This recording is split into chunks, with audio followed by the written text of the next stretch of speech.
సత్యం news కి స్వాగతం. ప్రేక్షకులకు నమస్కారం. ఈస్టర్ పండుగ సందర్భంగా ఆంధ్ర ఇవాంజలికల్ చర్చిలో స్వీట్లు పంచి ఆర్థికంగా ఇబ్బందులను ఎదుర్కొంటున్న 3 కుటుంబాలు నిరుపేదలకు 17,000 రూపాయల ఆర్థిక సహాయాన్ని అందజేశారు మండవ చారిటబుల్ ట్రస్ట్ అధినేత మండవ రవి. అలాగే జగజ్జీవన్ రావు చిత్రపటానికి పూలమాలలు వేసి ఘన నివాళులను అర్పించారు.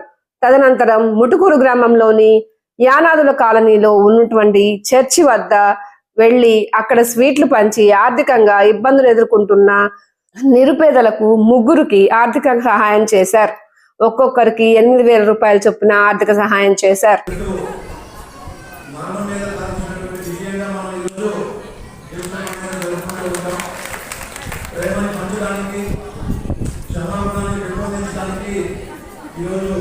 ఈ పండుగ ద్వారా ఈ మానవాళికి మనందరూ కూడా తెలియపరుస్తున్నాం.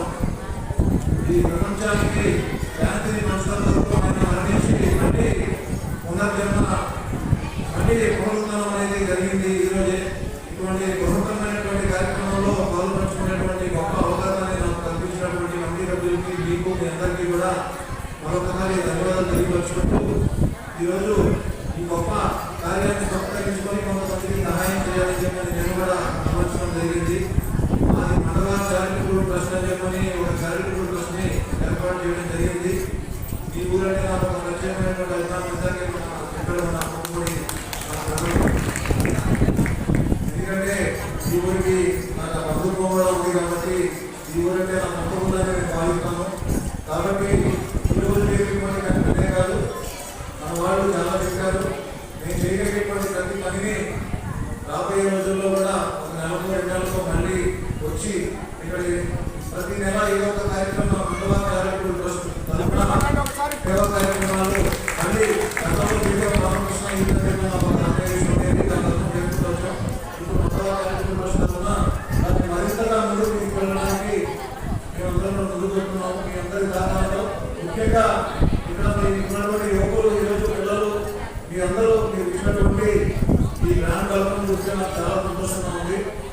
అది మరింతగా ముందుకు వెళ్ళి ఇలానే మనందరం కూడా ఒకరికొకరు తోడుగా ఉండి సహాయం చేసుకుంటూ అవసరమైన వాళ్ళకి ముందుకు వెళ్ళాలని మనస్ఫూర్తిగా కోరుకుంటూ ఈ అవకాశం ఇచ్చినటువంటి గారికి కృతజ్ఞతలు తెలియపరుచుకుంటూ పులిమేల అన్నారావు గారికి ముందుగా నా ధన్యవాదాలు తెలియపరుచుకుంటూ ఉన్నాను. అదేవిధంగా నన్ను ఇక్కడికి ఆహ్వానించినటువంటి లింగా శ్రీనివాసరావు గారికి, ఇక్కడికి విచ్చేసినటువంటి మిగతా పెద్దలందరికీ కూడా నా హృదయపూర్వకమైనటువంటి ధన్యవాదాలు తెలియపరుచుకుంటూ ఉన్నాను. ఇందాకే చెప్పాను, అక్కడ కూడా మాది మండవ చారిటబుల్ ట్రస్ట్ అని చెప్పని ఒక ట్రస్ట్ను ఏర్పాటు చేసుకోవడం జరిగింది. ఆ ట్రస్ట్ ద్వారా పేదలకి, ఇబ్బందులకి గురవుతున్నటువంటి ప్రజానీకానికి తగినంత సహాయం చేయాలి మనకి చేతనైనంత అని చెప్పని ఆ దేవుడి ఆశీస్సులతో మనం ముందుకు వెళ్ళాలని చెప్పని మేము నిర్ణయించుకొని కొన్ని కార్యక్రమాలని ఏర్పాటు చేసుకొని మీ ముందుకు రావడం జరిగింది. ఇప్పుడే మనకి అక్కడ ఉన్నటువంటి లోకల్ చర్చిలో ఈరోజు మనకి చేతనైనటువంటి సహాయం వాళ్ళకి చేసుకుంటూ రావడం జరిగింది. మీకు కూడా సేవ చేసేటువంటి అవకాశాన్ని ఆ భగవంతుడు నాకు కల్పించినందుకు, ముఖ్యంగా రాష్ట్ర గారికి ఈ అవకాశం కల్పించినందుకు ముందుగా మీ అందరికీ కృతజ్ఞతలు తెలియపరుచుకుంటూ ఉన్నాను. ఈరోజు ఈస్టర్ పర్వదినం మీ అందరికీ తెలుసు. మన యేసుక్రీస్తు దేవుడు మన దేవుడైనటువంటి యేసుక్రీస్తు గారు ఈరోజు మళ్ళీ జన్మించారు. పునర్జన్మ అని చెప్పని అంటారు కదా, మనకి పునరుద్ధరణ అని చెప్పని అంటారు. వాళ్ళు మళ్ళీ మరణం మీద విజయం సాధించారు. ఈరోజు మనందరికీ ప్రేమని, త్యాగాన్ని పంచారు. అట్లనే మనకి ఒక ఆశని, నమ్మకాన్ని కలిగించారు. అటువంటి గొప్ప పండుగ ఈరోజు ఈస్టర్ పండుగ. అటువంటి పర్వదినాన్ని మీ అందరికీ సహాయం చేసేటువంటి అవకాశాన్ని ఆ భగవంతుడు, ఆ యేసుక్రీస్తు ప్రభు, ఆ యేసుక్రీస్తు మనకి కల్పించినందుకు ఆ దేవుడికి మనస్ఫూర్తిగా నా యొక్క కృతజ్ఞతలు పెంచుకుంటూ సెలవు తీసుకుంటాను. ఈరోజు బాబు జగజ్జీవన్ రావు గారి జయంతి సందర్భంగా మనందరం కూడా ఇక్కడ వారి యొక్క ఈ ఫోటోకి, చిత్రపటానికి మనం పూలమాలలు వేసి వారికి ఘనంగా మనందరం కూడా కేక్ కట్ చేసి నివాళులు అర్పించడం జరిగింది. మీ అందరికీ తెలుసు, దళితుల హక్కుల కోసం ఆయన ఒక ఆర్గనైజేషన్ ఏర్పాటు చేసి వాళ్ళ యొక్క ఆ హక్కుల్ని సాధించడం కోసం ఆయన పోరాడినటువంటి పోరాటం గురించి మనందరం తెలుసుకోవాలి. ఈరోజు ఈ దేశం మొత్తం మీద ఎక్కువ కాలం ఒక కేంద్ర మంత్రిగా పనిచేసినటువంటి వ్యక్తిగా అతనికి ఒక రికార్డు ఉంది. అలానే మన భారతదేశం పాకిస్తాన్ మీద 1971లో ఒక యుద్ధంలో విజయం సాధించింది. ఆ యుద్ధంలో విజయం సాధించినప్పుడు మనకి రక్షణ మంత్రిగా ఉన్నటువంటి వ్యక్తి మన బాబు జగజ్జీవన్ గారు. అలానే మనకి ఈరోజు వరి పంట, మీకు గతంలో గోధుమలు వరి రెండు కూడా మనం ఇతర దేశాల నుంచి దిగుమతి చేసుకునే వాళ్ళం.